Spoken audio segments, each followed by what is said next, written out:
Office শেষে সারাদিনের কাজ শেষ করে রুকুকে ঘুম পাড়িয়ে সন্ধে প্রায় 8:30 নাগাদ শুরু করলাম ঝটফট ঘরদোর পরিষ্কার। সারাদিন খেলাধুলো চলেছে এই ঘরে। অনেকদিন ঘুমের আগেই খেলনাগুলো গুছিয়ে রাখে, কিন্তু আজ আর সে এনার্জি ওর ছিল না। শুধু খেলনা তুলতেই প্রায় 20 মিনিট কেটে গেল। খেলনাগুলো তুলে ভাবলাম একটু ডাস্টিংও করে নিই, এদিক ওদিক যা ঝুল আছে ভালো করে পরিষ্কার করে নিই। মুখে রুমালটা আগে শক্ত করে বেঁধে নিলাম, না হলে নাকে ধুলো ঢুকলেই আবার ফ্যাঁচ ফ্যাঁচ শুরু হয়ে যাবে। কাজ করার সময় আমার পাশে টিভি চলতেই থাকে।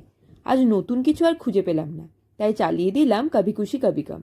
ডাস্টিং করতে করতে মনে হয় যেগুলো চোখে পড়ে না সেগুলোকেই সবচেয়ে বেশি যত্ন দরকার। ধুলো জমতে একটু সময় লাগে, পরিষ্কার হতে লাগে একটু থামা। এই কথাটা শুধু ঘরের জন্য নয়, আমাদের জীবনের ক্ষেত্রেও ঠিক তেমনই।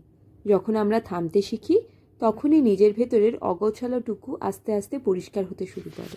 একটু থামলে বোঝা যায় কোনটা দরকার আর কোনটা ছেড়ে দিলেই হালকা লাগবে। কাজল শাহরুখকে দেখতে দেখতে নিজের সাথে কথা বলতে বলতে ঝাড়াঝুড়ি প্রায় সেরে ফেলেছি। সোফাটাকেও ভালো করে পরিষ্কার করে নিলাম। এখন সোফাটা বিছানা করে রেখেছি যাতে রুকু মেঝেতে কম গড়াগড়ি খায়। সব গুছিয়ে নেওয়ার পরে ঘরটাও হালকা, আমার মনটাও।